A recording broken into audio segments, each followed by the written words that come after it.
Thank you. I didn't think I was that tall. First of all, a big thank you to the Meyer family and to Rob and Lorraine for inviting me down. I've known Rob a long time now. I was one of the young kids that used to line up to borrow a Robe and Lee animal when he was up in Toogoolawah. They were always the best trained for paraders, competitions and so on. I guess first of all introduce myself. I'm a fifth generation beef producer from up in southeast Queensland. We've got a couple of thousand head of predominantly drought master cattle. I don't know if I'm allowed to say that here. Up that way, and my brother, the ugly one in the middle, still manages the place. And my kids are very much part of that ranch. They'll be sixth generation there. That's the pony I learnt to ride on. He's just holding on. And for me, the beef industry is very much part of who I am and what I do. So I spent 10 years as an extension officer with DPI out in Western Queensland and then back in southeast Queensland.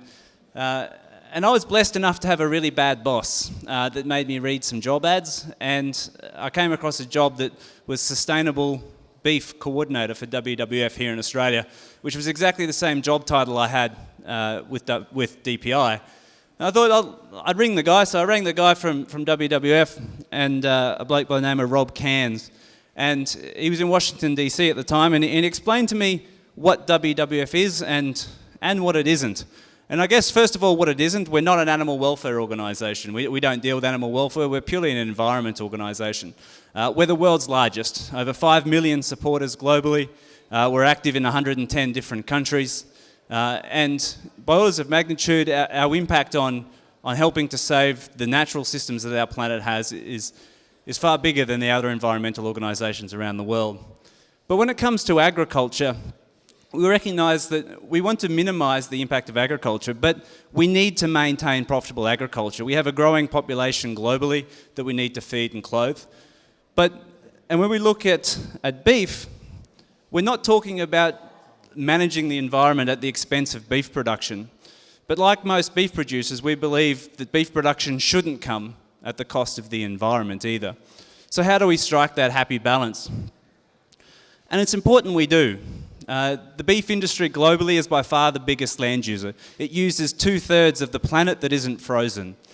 So if we're going to save the planet and biodiversity as we move forward globally, it's farmers that are going to have to do it. And the biggest part of that in terms of managing that landscape is you managing the largest land areas in the beef industry. If we look at the Living Planet Index, this is a globally recognised index of the health of the natural ecosystems around the world. They've been declining pretty rapidly since the industrial age, and they're continuing to go down. If we're going to reverse that, noticing that not only agriculture but humanity in general relies on a healthy natural system, we're going to have to start turning that around. And when we look at what's actually impacting them, we know right now climate change is having a small impact, but it's growing rapidly. Overexploitation of the natural resources, things like fishing and so on. But things like habitat loss and degradation are some of the really big, right now, impacts that we're being seen.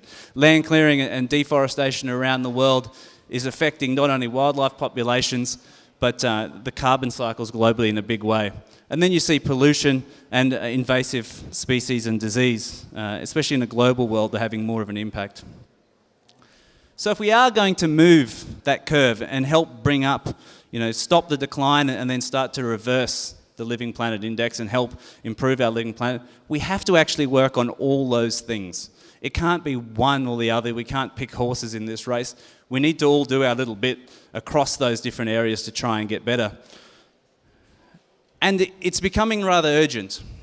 In 2050, many of you will know, we're going to have 9 billion people on the world. We have 7.2 billion now. Interestingly, by 2050, over 7 billion will live in cities. So today's population will live in cities by 2050. The amount of energy and resources needed to feed and clothe that now very different population from what we see now and have seen in the past is going to come down to really efficient, really profitable farmers. And we need them to be able to have humanity thriving in this new reality. So for that to happen, we have to intensify production, but we have to do it sustainably. And I must admit, this slide even causes issues within our organisation and the organisations we work with. Because there are parts of the world where agriculture has been over-intensified, and there are parts where we need to intensify agriculture. If we look at somewhere like Brazil, we were brave enough to suggest to the Brazilian Rural Society that we think we could double agricultural production without cutting a tree down, and they said no. Our sums say we could at least triple or quadruple. It's not really a knowledge issue, it's an adoption issue. And that's true also here in Australia. If we look at the gains that can be made, the difference between top performers and lower performers in agricultural industries, if we all move up the bell curve, not only do we become more profitable, we have less impact and produce more product. So why does WWF work on beef here in Australia, recognising globally there's issues around deforestation, carbon and so on? By far the most pressing issue that we see, and what WWF did globally, was focus on 35 priority places around the world. As an organisation, we had to focus our work. One of those 35 places is the Great Barrier Reef in Queensland. It is the world's largest reef. It is the world's healthiest reef. But we've lost 50% of the coral in the Great Barrier Reef in the last 27 years. That doesn't include the 30% of the north half we lost last year. So, and that's due mostly in the south because of impacts coming from the catchments. We know that the biggest land user in the catchment, it's all the tan colour on the maps and on the graphs for each catchment, is grazing. Now grazing's not having the biggest impact on the reef, that's generally a nitrogen issue. And nitrogen feeds crown of thorn starfish. These are starfish that grow to 1 metre in diameter, eat their body weight in coral every day, and they're in plague proportions at different parts in the reef at different times. So what we're actually seeing here is sediment come out onto the reef in rates about 7 or 8 times natural loads out onto the reef. But we know that that's also a real negative for the graziers, because the grazier's ultimate goal is to grow more grass, and for that you need the soil on the topsoil on the property. So we're working with a lot of farmers to help adopt practices that help keep the soil on their farm, allow them to grow more grass and become more profitable, and help save places like the Great Barrier Reef. But we often get asked as an organisation, what is this sustainable beef you talk about? What is it that you want to tell the consumers, or we should be telling the consumers is sustainable beef? And I often get asked a lot of questions. Is it feedlot or grass-fed? Is it tropical or temperate? I surprisingly get asked that a lot, especially when I'm in temperate regions in the Northern Hemisphere. Is it organic or conventional? And the truth is, it depends. It depends on who's doing it, where it's being done, and how it's being done. There is definitely sustainable feedlots, sustainable grass-fed operations, sustainable conventional organic temperate and tropical systems. And we need to somehow break down this idea that it's one or the other. And we're seeing marketing generally head down the path of really easy claims, and we need to move away from that into a pre-competitive space where beef generally can be seen as sustainable, and that it is sustainable. It's backed up by robust data to prove that. And for that, we need to collaborate. We need to collaborate especially in beef. This is quite a mature system in other industries, the seafood industry, the timber, paper and pulp industry, soy, for example. But in beef, unlike in soy and those other industries where you would take the entire animal or the entire growth from a farmer, in beef, McDonald's will take some, Coles will take some, Woolworths will take some will end up in Costco in Korea or China. No one person can buy an entire carcass all the time, or very rarely in an industry like ours. So we all need to be, as an industry and through our value chain, working together to find what is this sustainable beef, and how do we actually help everyone recognise that so our consumers can start to not only understand what sustainable beef is, but where they can find it. So in 2010, a number of the key players in the beef supply chain and WWF organised a meeting in Denver, the first global conference for sustainable beef. There'll be a fifth one of those in Dublin next year. And out of that came the idea of the Global Roundtable for Sustainable Beef. It's an organisation now that has just over 100 members globally. They're the biggest buyers and exporters and processors of beef. They're the McDonald's, the Walmarts, JBS, Cargills, National Cattlemen's Beef Associations, Cattle Council of Australia, Canadian Cattlemen's. And there's national roundtables in Canada, the US, Mexico, Colombia, Brazil, Argentina, Paraguay, Europe, and we're seeing a development in China. These roundtables, we're actually seeing certified sustainable beef now available from places like Brazil and Canada. It was an opportunity Australia had to lead the world on, and we missed that. We actually had the first national roundtable. So how do we actually play catch-up? The Australian Sustainability Beef Framework has actually done a fantastic job of actually leapfrogging some of the other roundtables in terms of setting robust indicators and measures, and the work of Prue and Pip and the team in that framework have done an incredible job, and it's something that WWF stands ready to support at any point. But we also need to think about, what about beef as a solution? Unlike a lot of other agricultural commodities, beef has the ability to be produced in a way in harmony with nature, in biodiversity. We have globally some of the biggest tropical savannas and grasslands that are perfect for producing food, that we don't see the conversion needed to produce other agricultural commodities. Beef is unique in the fact it can be carbon neutral, it can be biodiversity friendly.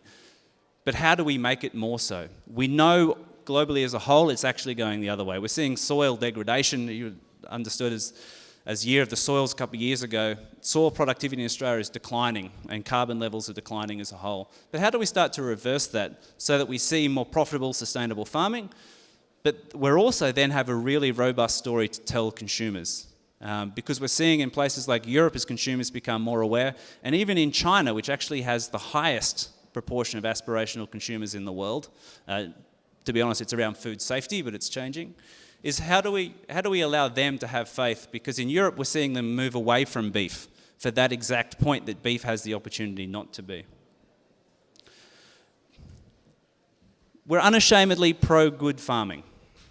Before I joined WWF, the year before I joined, we ran a campaign supporting a project we had in the reef where we asked our supporters to send a postcard. That was the postcard to farmers involved in that project. We had 10,000 postcards sent, marriage proposals and so on. We also had a video produced from that project called Connected by Water. That was WWF's most popular social media post in Australia until we put a GoPro on a turtle at the start of this year, which is weird because the turtle swam nowhere interesting. But we now have a matching project to that in the beef industry called Project Pioneer. So we're partnering with a group called Resource Consulting Services, RCS, out of Yeppoon in central Queensland. And with funding from the Australian Government's Reef Trust program, have been able to put 50 farmers through the training that RCS offers and help them adopt practices that are not only really great for their profitability, but we're seeing, we know it's really good for the Great Barrier Reef, for carbon and biodiversity as well.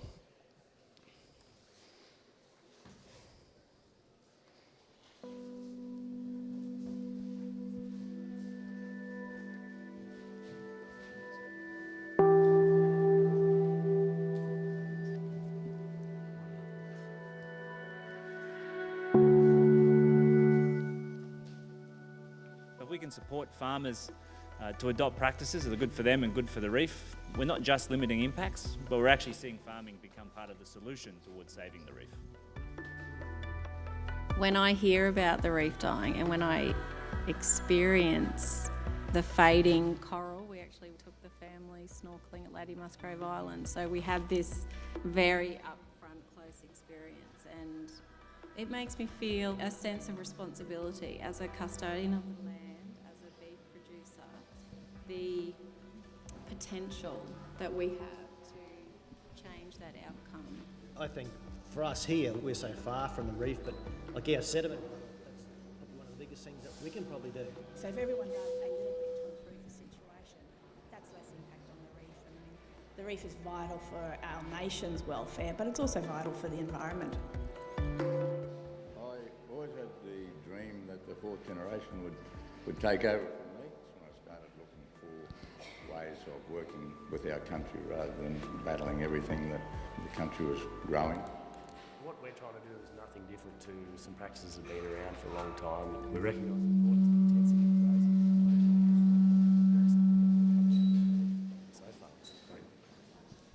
That's right. I'll pause it there. That video actually goes live today to our million-plus supporters here in Australia.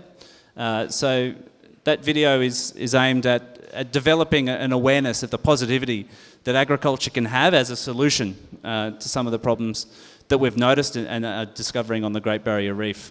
I'm really excited to be part of that project and to be working with what is a fascinating and incredible group of producers in central Queensland. And we'll continue to grow that project with support and promote that globally over the next couple of years. So thank you very much. I'm happy to take any questions. I understand it's a pretty short presentation and very much focused purely on what we do as WWF rather than many of our partnerships. But there's one over here. We'll just have the microphone. Where's Jennifer? Yeah, she's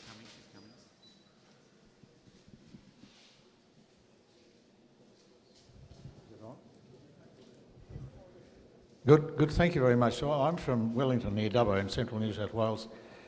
I'm a bit confused with your talk. Are you talking about sustainability from the point of view of the reef, sustainability from the point of view of somebody in inner city Sydney, or the sustainability of the cattle producers? Because both around me, I live in the Tablelands area, and coming up here from Grafton, all I can see is regrowth. I can see it in amongst the trees, I can see it out in the paddock. Unless somebody gets off their backside, there'll be no beef here. It'll all be like those hills over there. And it's the same around my place. I've got to do something about regrowth, and I spend a lot of time in Queensland. So I mean, where are we looking at this from the producer's point of view, or to try and placate somebody in Sydney? Yeah. So, I mean, the truth with sustainability is it can't be one or the other. So, if we're going to talk about sustainability, it needs to be economic, environmental. And it needs to be socially sound. So when we look at, and this is why WWF can't do this on our own, and we don't try, it's why we work through roundtables and collaborations, is because if we don't take producers' advice on what is sustainable production that allows them to be profitable and productive, then the environmental stuff doesn't matter. It doesn't get done. You can't be green if you're in the red. Likewise, if production is only for profit and doesn't take into account the environmental or social impacts, it's not sustainable either. So we need to make sure we're looking at it from all those angles. It's why collaboration is so important. On the point of regrowth and so on, WWF has no problems with maintaining grasslands and maintaining productive areas. We often get told that we're trying to stop regrowth, and that's certainly not the case. We're certainly trying to protect forests. And that's a different argument to regrowth. But in terms of managing your land for its productivity, that's certainly something that we look at as a positive in terms of managing and producing food sustainably.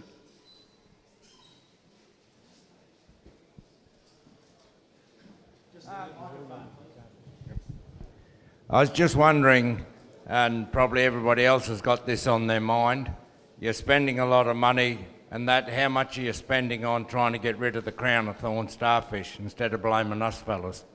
Yeah, so the crown of thorn starfish is a native up on the reef, which is one of the odd linkages with the beef industry. If you inject it with bile from beef cows, it kills it. It's the only thing we know that does. So we are needling a lot of crown of thorns, but they're plagues out there. A bit like a locust plague, it's the symptom. So how do we deal with the cause?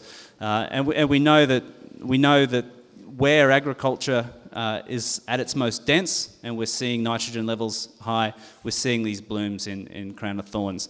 It's not about saying that's where the fault is. It's about saying, how do we fix that now that we know where it's coming from?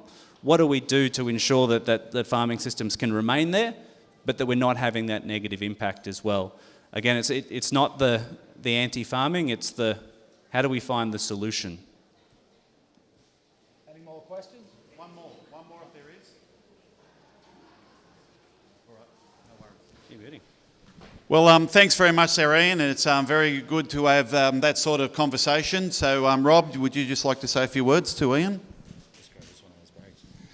Ian, on behalf of Yugglebar Pastoral Company, we really appreciate you coming along to put your input into today from a different perspective. I'm sure there'll be plenty of producers here that would like to chat with you during the lunch break or morning tea. And again, we thank you for offering your perspective on the industry today. Thank you.